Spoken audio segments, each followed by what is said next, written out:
네, 후보자님, 뭐 저하고는 국토교통위에서 또 예결위 소위에서도 같이 일을 해봤기 때문에 후보자의 그런 전문성 또는 뭐 합리성 또는 일 추진력 이런 건 제가 좀 평가를 합니다. 그런데 지명되고 나서 여러 가지 의혹이 쏟아져서 우리 여당이지만 입법부의 구성원으로서 국민 눈높이에 맞춰 우리로서는 엄격히 검증할 수밖에 없습니다. 네. 우선 지금 상황이 이제 어찌 보면 22년 동안 몸담았던 그 국민의힘 이 정당으로부터는 이제 배신자 낙인을 찍혔고 그리고 또 언론과 국민으로부터는 매우 인색한 좀 평가를 받고 있습니다. 잘 아실 거예요. 왜 대통령께서 후보자를 지명했다고 생각하십니까? 네, 제가 들은 바는 없지만 제가 그 지명 제안을 받고 고민할 때 제 나름 생각한 것이 있었습니다. 그동안 보수 진영에 몸담으면서도 저는 진영을 넘은 정치를 해야 된다는 걸 끊임없이 주장했고, 그래서 우리 당론과 반대되는 주장을 많이 해서 많은 어려움을 겪었습니다. 그런데 통합과 이런 것은 실행되지 않는 것을 20년간 지켜보면서 답답함이 있었는데, 이번에 대통령이 이 제안을 하시는 거는 아까도 좀 말씀을 드렸지만 세불리기가 전혀 필요하지 않은 거대 여당이 이런 통합의 움직임을 보인다는 것은 이건 저는 진정성이라고 믿습니다. 그리고 네, 저 한 사람이라도 이 장벽을 뚫고 나가서 네, 돌을 맞는 알겠습니다. 한이 있더라도 그건 아까 장벽을 이제 뚫어야 하신 된다고 말씀이니까요. 봅니다. 예, 네. 아까 말씀을 주셨고 그런 인사권자의 어떤 진정성, 진위가 있었음에도 불구하고 이런 탕평 인사를 통해서 그런 국민통합 이런 것도 좀 이렇게 이루려고 했던 것인데 그동안 이제 쏟아진 여러 가지 의혹으로 인해서 인사권자에게 부담을 분명 준 것이고 또 주권자인 우리 국민들의 누를 끼친 점도 있다고 생각하지 않습니까? 네, 그래서 어떤 점이 송구합니다. 가장 크게 부담과 누를 끼쳤다고 생각하십니까?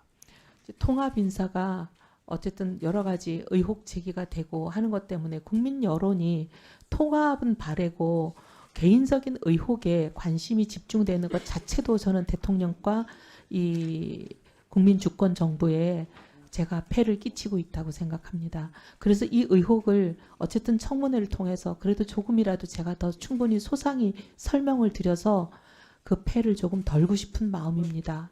그럼 몇 가지 좀 여쭤보겠습니다. 네. 우선 대통령 또는 이 정부하고 철학이 맞지 않으면 일을 같이 할 수 없는 것이죠. 네. 본인은 그동안의 정책 행보라든가 또는 여러 가지 정책 노선을 봤을 때는 저는 일치한다고 보지 않았거든요. 그래서 지명 자체가 저로서는 되게 의외였습니다. 우선 아까 지적이 있었습니다마는 내란 계엄 관련해서 지명 그 후에 제대로 실체 파악하지 못했다 이렇게 이제 지금 얘기를 하고 계시고 사과를 하셨는데 이게 단순히 한두 번 얘기한 문제가 아니라 지난해 내란 계엄부터 시작해서 거의 1년 동안 많은 이야기를 쏟아냅니다. 저는 그러니까 장관이 되기 위해서 소위 임시 방편으로 또는 이 위기 모면용으로 지금 그렇게 사각을 하고 있지 않냐라는 생각을 할 수밖에 없어요. 윤석열 대통령 체포는 불법이다. 윤석열 대통령의 조치는 법과 절차에 따른 정당한 조치였다. 이재명 당대표가 민주당이 여러 번 국무위원 탄핵을 추진했는데 이게 내란 세력 아니냐. 그래서 탄핵 소추는 원천적으로 무효다. 그러면서 해당 지역구의 구의원들까지 동원해서 삭발도 하고 후보 지명 때까지 보니까 그 지역구에 대한민국이 무너지고 있다라고 하는 현수막까지 개cep을 해 있더라고요. 이 정도면 거의 확신을 갖고 있는 수준이라고 저는 보는 것인데 지명되자마자 입장이 바뀐 거거든요. 물론 사람은 과거를 반성하고 입장이 바뀔 수는 있습니다. 그러나 내란 계엄이 이게 잘못됐다는 것은 아주 상식이란 말이에요. 삼척 동자도 다 아는 사실이었는데 그렇게 계속 1년 넘게 고수하고 있다가 이제 이렇게 말을 바꾸는 거에 대해서 얼마나 이게 진정성이 있겠냐라고 우리 국민들은 대묻고 있는 거거든요. 그래서 결국은 아주 기본적인 판단 능력에 문제가 있는 거 아니냐. 매우 이 장관직이라고 하는 것은 고도의 정무적 판단을 해야 되는데 기본적 판단 능력도 문제가 있는 거 아니냐라고 묻고 있는 것입니다. 여기에 대한 입장은 뭡니까? 네, 일단 현수막부터 말씀드리면 저런 건 아니, 뭐 의원님 세사기는 잘 아시지만 저건 네. 당에서 내려와서 다는 거고 제가 하는 건 아니라는 건 알고 그래도 계실 지역위원장의 거고. 동의를 다 구하죠. 네. 그 뭐 당에서 내리면 다 사무국장이 알아서 다는 거고요. 그다음에 이제 그 말씀하신 근데 제가 물론 그런 발언을 한 적이 있습니다. 왜냐하면 당에서 거의 매주 매일 집회를 열어대니까요. 안 나갈 수 없었습니다. 그런데 탄핵 판결 선고가 나고 나서는 저는 입을 닫았습니다. 그 부분은 제가 지명받고 입장을 바꾼 것이 아니라는 점을 말씀드리는 걸로 네. 제가 가름하겠습니다. 지속적으로 이 대한민국 헌법사에 남을 그 중대 사건이기 때문에 자기의 네. 확고한 입장들을 견지해야 그나마 네. 좀 이해가 될 것이다 싶어서 드린 말씀이었고요. 실은 탄핵 2004년도에 한나라당 시절이죠. 그때 기억나십니까? 환생경제 네. 지원급으로 연극했던 거. 네. 그때 현직 노무현 대통령을 겨냥해서 정말 노골적인 욕설, 비하, 조롱 이런 이제 표현들을 막 쓰셨잖아요. 아무리 풍자극이라 할지라도 되게 그걸로 인해서 논란이 많이 일어났죠. 나경원 의원 등 포함해서. 그래서 여기에서는 지금이라도 노무현 전 대통령 유가족에게 사과해야 되는 거 아닙니까? 실은 저 환생경제에 대해서 출연한 거 맞습니다. 그런데 제 대사는 딱 한 줄을 계속 무한 반복하는 거였습니다. 경제를 살려주세요. 제 아들이 이름이 경제였기 때문에 그 역에서, 그리고 저는 욕설이든 비방이든 어떠한 말도 한 적은 없지만 어쨌든 저 연극으로 인해서 무리를 빚은 것에 대해서 그 2017년인 걸로 기억하는데 그 양산에 계시는 권양숙 역사님 직접 찾아뵙고 묘하게 참배하고 제가 사과 말씀을 올렸었습니다. 네. 그리고 이제 오늘 앞서 얘기한 것처럼 이제 이 당시 인턴 보좌진 몇 살인지 기억나십니까? 기억은 안 나고요. 아마 어렸을 걸로 생각합니다. 당시는 그러면 해당 발언에 문제식을 느끼지 못했습니까?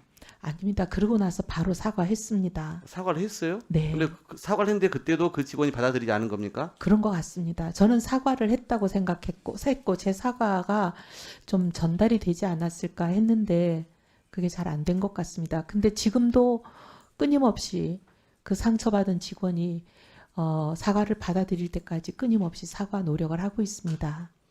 왜 사과를 안 받아들였다고 생각하십니까? 그러면 그때는 안 받아들인 줄은 지금도- 몰랐고요. 이번에는 연락을 직접 하면 또 제2의 가해가 될까봐 제가 직접 연락은 못하고 그때 같이 있었던 직원 통해서 연락했더니 그 지금 1분만 더 주세요. 저한테 사과하실 일은 아닌 것 같습니다라는 문자가 왔다고 해서 일단 마음이 열리기를 더 기다리면서 그러고 있습니다. 이 기획예산처라고 하는 게 이제 각 부처 업무 조정하면서 극한적인 업무 집중도 또는 스트레스가 있잖아요. 근데 이런 이제 그때 본인은 당대표 시절에 그렇게 뭐 취임 직후에 업무 압박이 심해서 예민한 상태에서 발언했다 이렇게 해명을 한 게 있던데 아마 그 제 협명은 아니고 누가 옆에서 그렇게 얘기한 것 같습니다. 본인이 그걸 확인을 했어야죠. 그러면. 아, 근데 그런 기사가 났었는지 몰랐습니다. 예. 그래서 자칫 공무원들에 대해서 그렇게 이 고압적인 네. 태도, 갑질이 나타나지 않을까 염려돼서 드린 말씀입니다. 아, 그런 일 절대 없습니다. 끝으로 한 가지만 마지막 여쭤볼게요. 네.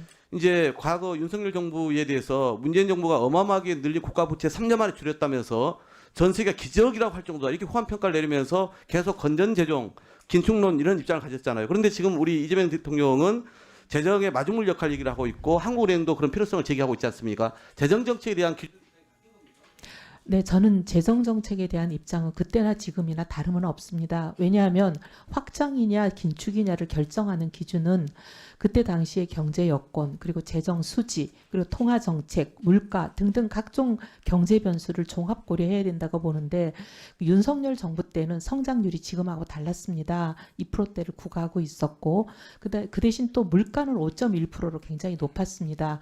그런 상황에서는 저는 긴축이 적절했다고 생각을 했는데 지금 현재 상황은 4분기 연속으로 0% 성장을 하고 있는 이런 상황에서는 적극적 재정이 무엇보다 필요하고 또 반면 물가는 지금 한 2%대로 굉장히 안정되어 있습니다. 그래서 경제 상황이 그때랑 지금이랑 다르다. 저의 원칙이 달라진 것이 아니라 경제 상황이 달라졌다. 그렇게 말씀드리고 싶습니다. 네, 수고하셨습니다. 박홍근 의원님. 1분